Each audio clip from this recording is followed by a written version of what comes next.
I've never felt power like this before.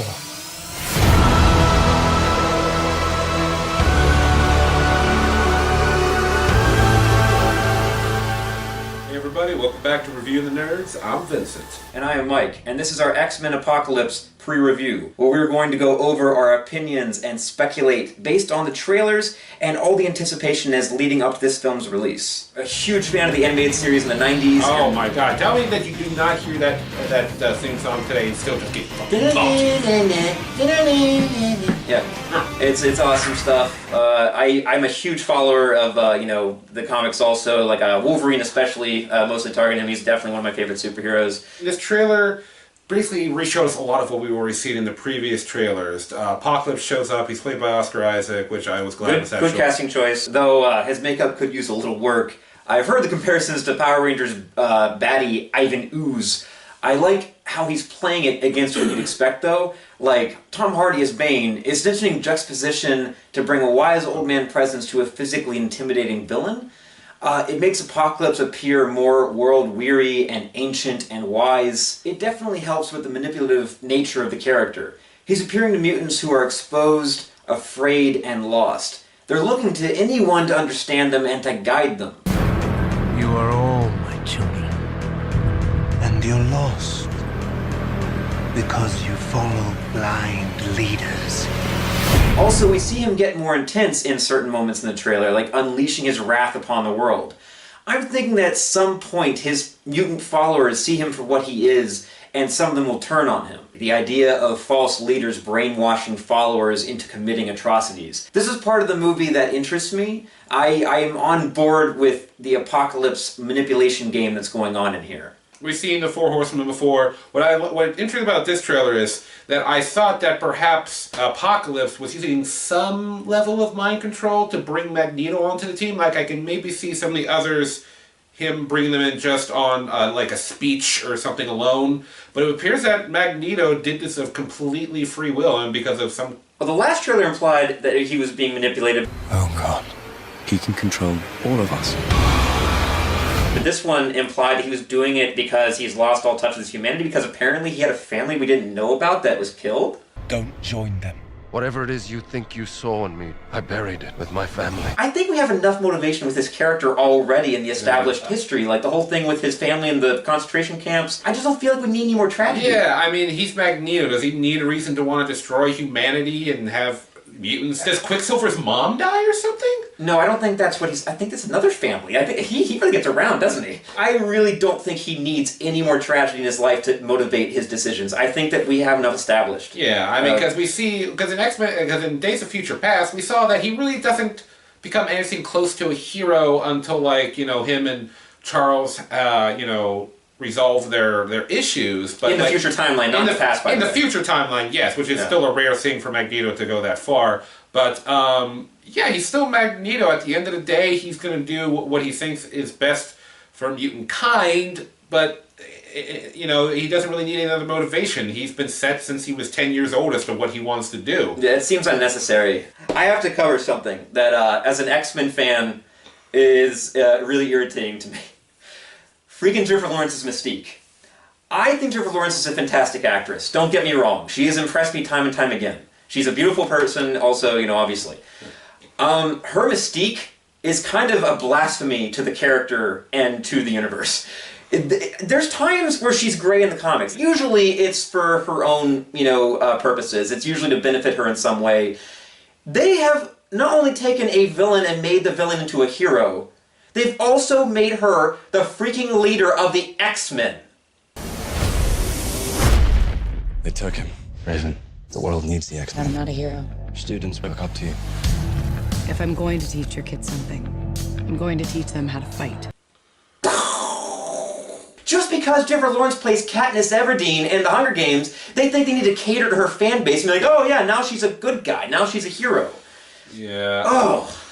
You good? God, I really, really dislike what they've done with that character.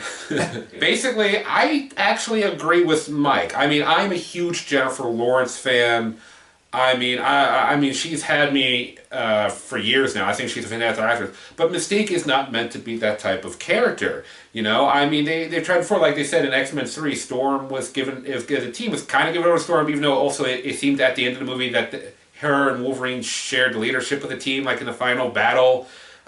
Which is, you know, like I love those characters, and Storm, it could be capable of leading the team, but that is Cyclops' job. And I get it, guys, I get it. Cyclops is not a very liked character, but he's still an integral member of the team, and he has his place in the team. Yeah.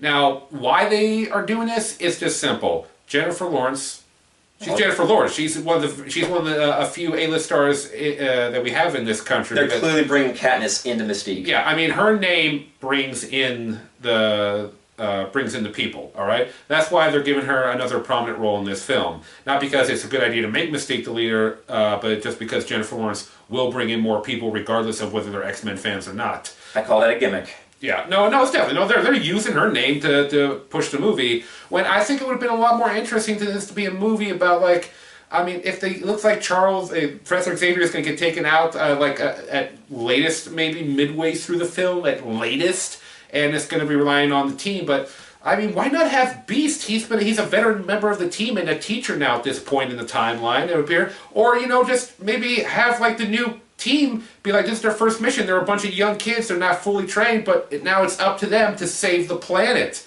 Have Cyclops and Jean Grey and Quicksilver and Nightcrawler do it. I mean, that'd be kind of interesting. I think a band of, like, basically maybe teenagers or early 20-somethings, just like, you know, like, we don't know if we can do this, but they don't have a choice because it's save the day or die. You're not students anymore. You're X-Men. Her personality mirrors her abilities. She likes to blend in. She likes to disappear. She doesn't like to be leading the torch in a freaking, you know, battle in front of the X-Men. That's not something she would do. Especially the cinematically established Mystique, which is different than the comics Mystique. But this is so inconsistent with what we've seen from this character in the other films, especially the original trilogy. It's not the same character. This is not Mystique. It's like they didn't have faith in, like, Jennifer Lawrence to portray a villain that's so compelling that it still draws her fan base in. This is Jennifer Lawrence, an Academy Award-winning actress. You should trust her to play Mystique the way she's meant to be played. Yeah.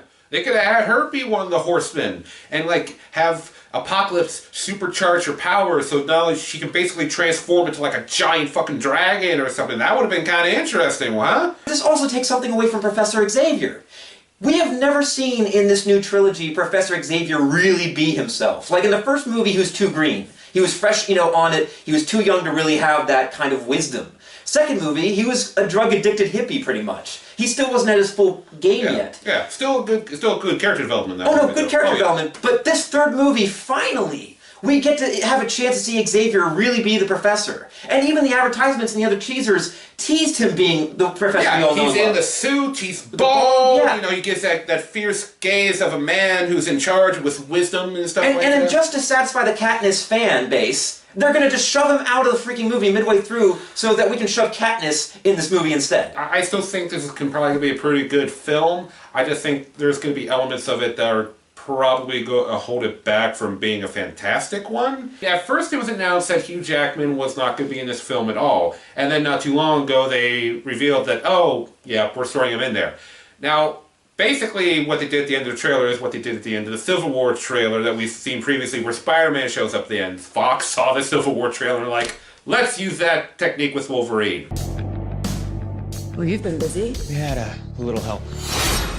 Now, I'm always happy to see Hugh Jackman. He has been a fantastic Wolverine. Amazing. Incredible. I mean, if they ever try to reboot the series and try to pick a new actor to cast, over Hugh Jackman, people are going to freak. I don't know how people are going to handle it. I love Hugh Jackman as Wolverine. I mean, when I was a kid, he was like, at that point, the new Han Solo for me. He was like that rebellious, tough guy that you wanted to be when you grew up, almost. I think he's done a fantastic job.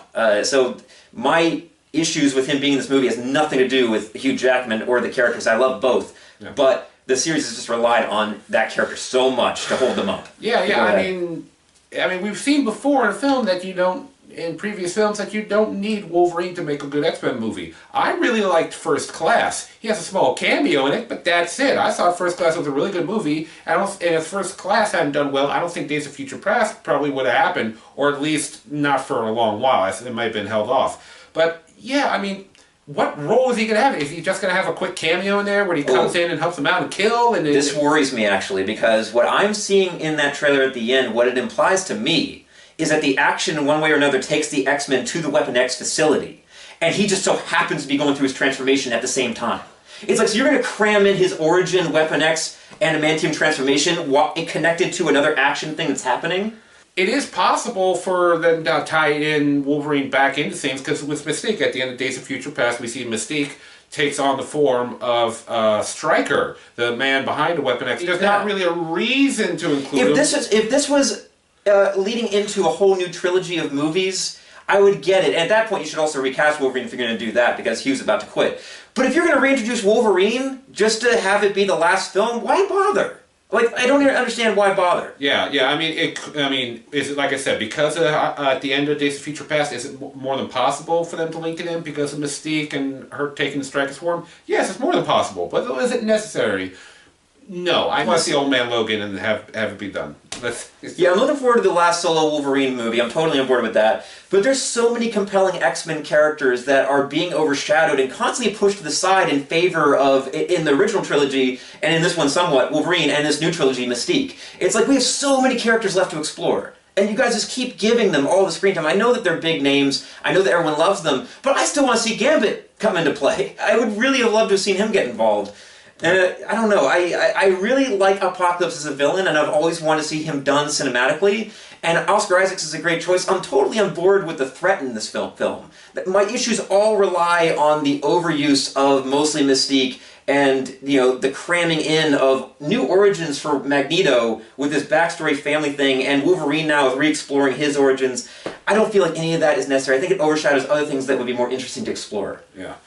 I mean, once again, I don't think by a long shot that this is going to be a bad film. I still think it's going to be a good film. I just think, once again, there are going to be elements that are going to be holding it back. Just thankfully, we have a fantastic cast. I mean, Sophie Turner from Game of Thrones, she's our new Jean Grey, and I think she's going to do a good job. She looks great. Yeah, I'm on board with some of the younger casting choices for replacement of characters from the original series. They look the part. I'm sure they're going to be good. Yeah, I mean, Michael Fassbender and his McAvoy are back. You know, I think they've both done wonderful jobs. Looks like they're being minimized a little bit, though. Some other cool actors, you know, Olivia Munn's coming in as Psylocke. We're going to look at her. She's cool. Yeah, she's looking pretty awesome. A bigger role for Quicksilver. I'm not afraid of him. Magneto, he's my father.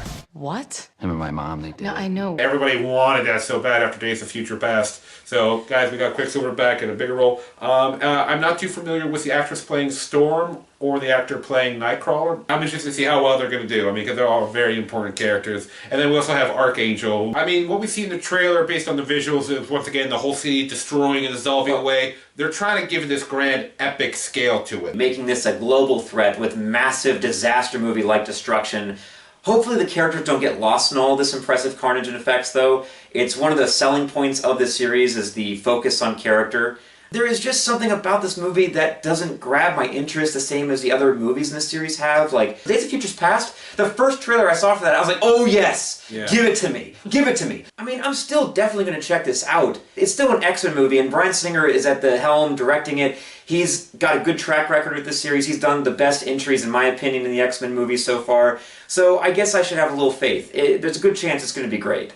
As always, even if we think the movie may have problems, at the end of the day, we want to be wrong about what we think might be negatives, and we want the movie to, like, be fucking kick-ass. Yeah, I might end up loving this movie, and there's things about it that I like, especially in the last trailer. Like, I really like the line where, it's the Four Horsemen of the Apocalypse, and the guy's like... I got that one from the Bible. Or the Bible got it from him. That was a cool moment, Yeah, though. no, it was. It's a great line. Whoever wrote that... Yeah, that gave me shivers down my spine. I was like, oh yeah, that's the kind of build-up I want for Apocalypse. I mean, let's give it a shot, though. Let's see what it's got. Please, as always, down in the comments, tell us what you are thinking. Do you agree with us? Do you disagree with us? What concerns do you have? What do you think is going to kick ass in this movie? And also, like us on Facebook, follow us on Twitter, and please subscribe to our channel. But until next time, I'm Vincent. And I'm Mike. And this has been Review the Nerds. Catch you next time.